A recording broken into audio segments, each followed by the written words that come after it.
Yo, yo. Alright, what's up, you guys? So, we're gonna do a little more Talmud today. Is that the Shem? We're gonna get it on the. We're gonna get it on the Talmud category in Safari over here. So, Zevachim. And with Bezat Hashem, we'll also learn a little bit with the Chat GPT.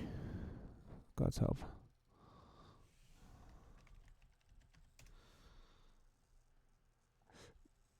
All right.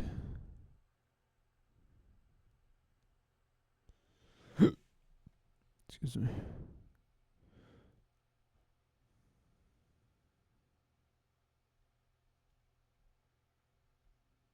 All right. New chat. All right. כל זבחים שנזבחו שלא לשמן. Okay.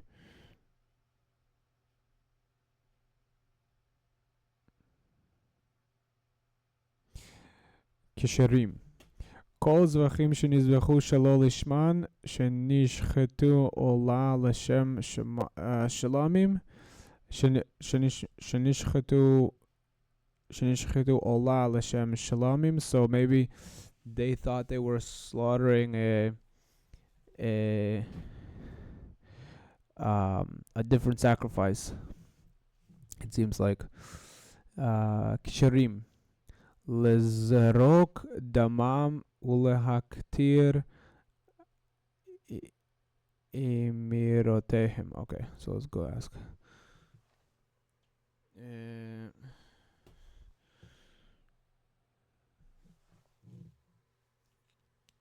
Yo. So okay, so כל הזבחים שנזבחו שלא לשמן כשרים. All right? All sacrifices that were not sacrificed for their sake, they are kosher.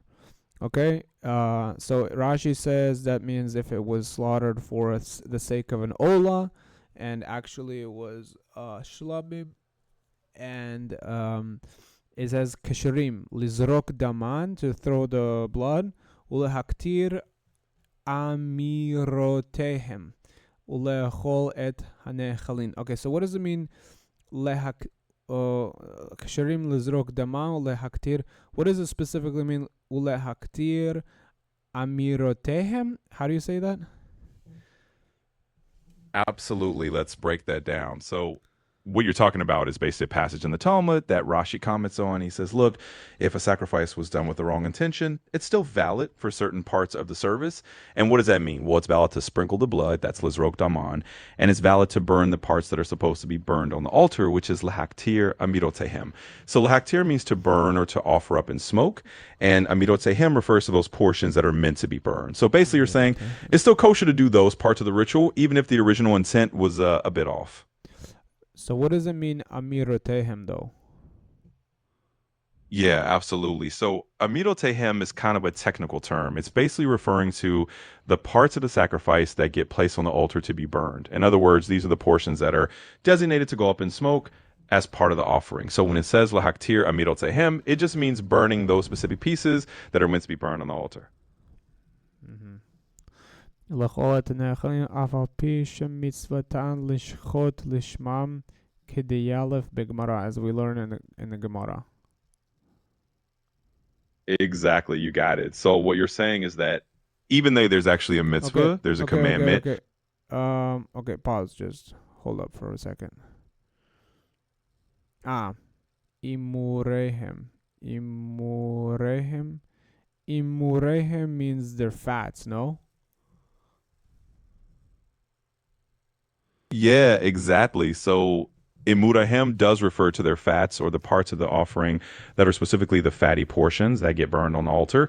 So when we say lahaktir amirahem, it's really about offering up those fatty pieces that are supposed to be burned. So yeah, you nailed it. That's exactly what it means. Okay, fine. So Ella, okay, shrim Ella shelo alu lebe'alim leshem chova. אלא שלא עלו וצריך להביא אחר לחובתו או לנדרו וישחטנו לשמו. Okay, so what is this whole part talking about?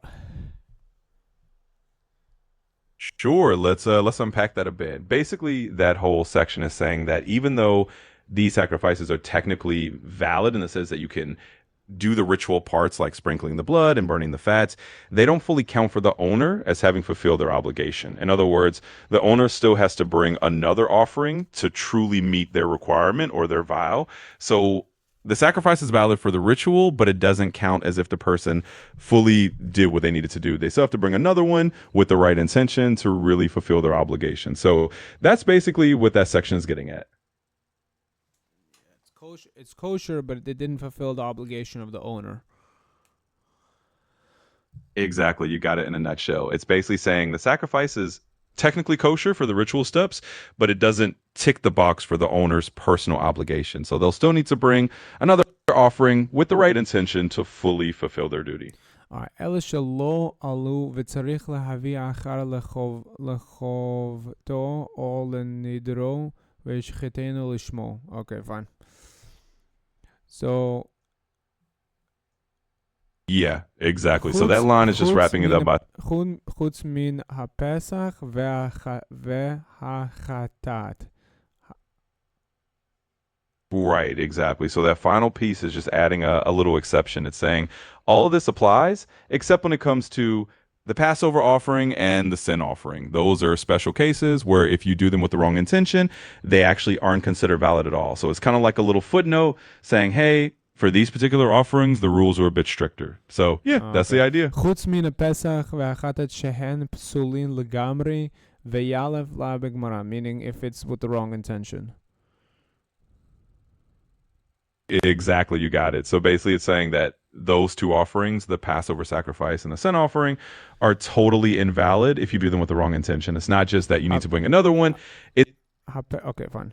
So, okay, fine. חוץ מהפסח, החטאת, הפסח בזמנו והחטאת בכל זמן. הפסח בזמנו והחטאת בכל זמן. What does it mean והחטאת בכל זמן? Yeah, sure. So basically that line is just adding a bit of detail. It's saying the Passover offering is only invalid if you mess up the intention at its specific time, meaning on Passover. But a sin offering, that rule applies anytime. So when it says v'chatat b'chol zman, it means a sin offering is always subject to that rule, no matter when you bring it. So it's just a timing distinction between the two types of offering. The rule that it has to be a sin offering and not any other offering. Yeah, exactly. You got it. It's really just highlighting that this stricter rule applies specifically to a sin offering and not to other types. So Gotcha. for a sin offering, so הפסח בזמנו פסול שלא לשמו, פסול שלא לשמו כל זמן שחיתתו, שחיתתו, כל זמן שחיתתו, okay, what does it mean שלא לשמו כל זמן שחיתתו? Yeah, absolutely. So what that phrase is really getting at is it's saying that the Passover offering, if it's done in its proper time, but with the wrong intention, shalol lishmo means not for its own sake, then it's invalid as long as that incorrect intention was there at the time of the slaughtering. So kolzman shechitato means the entire time of the slaughtering. If you had the wrong intention, then it's invalid. So it's basically tying it to the moment of the slaughter. If you had the wrong intent then. All right. פסול שלא לשמו כל זמן שחיתתו, דהיינו מחצות היום של ערב פסח, מחצות היום של ערב פסח, from the middle of the day of ערב פסח עד הערב, אבל קודם לכן ואחר מכן קיימלן. What is קיימלן?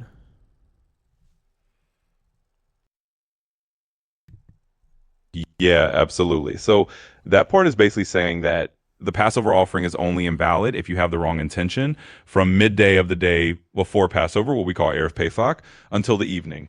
Before that time or after that time, it doesn't have the same rule. And Kaimalan is basically just a Talmudic term, meaning we hold or we have established. So it's just kind of a shorthand way of saying this is the rule as we hold it. So basically, it's just setting the time frame and saying we hold this as the established rule. That you can only offer the Passover sacrifice from the beginning of Erev Pesach on to מחצות היום של ערב פסח עד הערב until the night. Yeah, you got it. That's exactly what it's saying. It's basically laying out that you can only properly offer the Passover sacrifice from midday on Erev Pesach until the evening. And during that window, if you have the wrong intention, it's invalid. But outside that window, it doesn't apply the same way. So, yeah, that's the time frame they're talking about. Okay. מחצות היום של ערב פסח עד הערב, אבל קודם לכן ואחר כך מכן Kaimalan. Kaimalan means what? What do we Kaimalan? What do we hold? Meaning that it's saying here. Yeah, absolutely. So in this context, when it says Kaimalan, it's basically saying we hold as a rule or we have an established principle. And what that means here is that we have a tradition or a settled rule that outside that time frame, meaning before midday on Erev Pesach or after the evening, if you do it with the wrong intention, it's not invalid in the same way. So Kaimalan just means we hold this as the established rule in this particular case. All right. Kaimalan. Meaning that all hazvachim shenizrachu shelo lishman ksherim.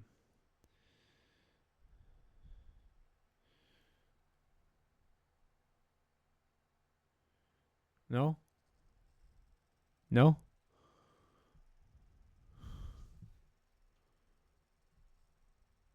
Yo.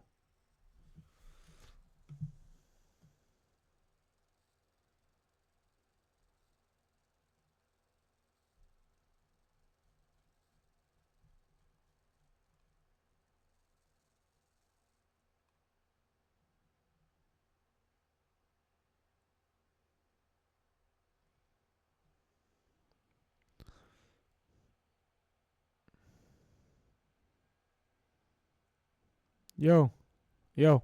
So meaning that outside of this time, it's that all zvachim shenizbechu shelo lishman ksherim, meaning.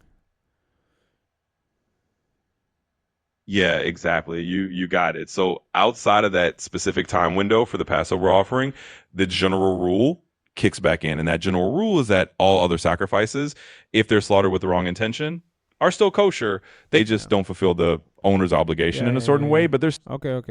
All right. Hold up just a couple of seconds or minutes. yeah, absolutely. Take your time. Whenever you're ready to jump back in, just let me know. All right. I hear whenever you want to die. The Pesach בשאר ימות השנה שלמים הוא וכל דינה כשלמים ואמרינן לאל דשאר זבחים כשרים שלא לשמן ובגמרא יאלף לה מקרה. Okay, so explain that part. Absolutely. So that part is basically saying that if you take the Passover offering outside of its specific season, in other words, during the rest of the year, then it actually has the status of a peace offering, a shlamim, and it follows all the same rules as a peace offering. And the general principle that other sacrifices are valid, even though they're slaughtered with the wrong intention, is something that the Gemara, the Talmud, derives from verses. So, in other words, it's just laying out that if it's not Passover time, the Passover offering is treated like a peace offering. And that whole rule about other sacrifices being okay with the wrong intention is something we learn from the verses in the Talmud. Okay. All right, shkoyach. All right, guys. Good job for sticking around. For those of you guys who've been sticking around. Other than that,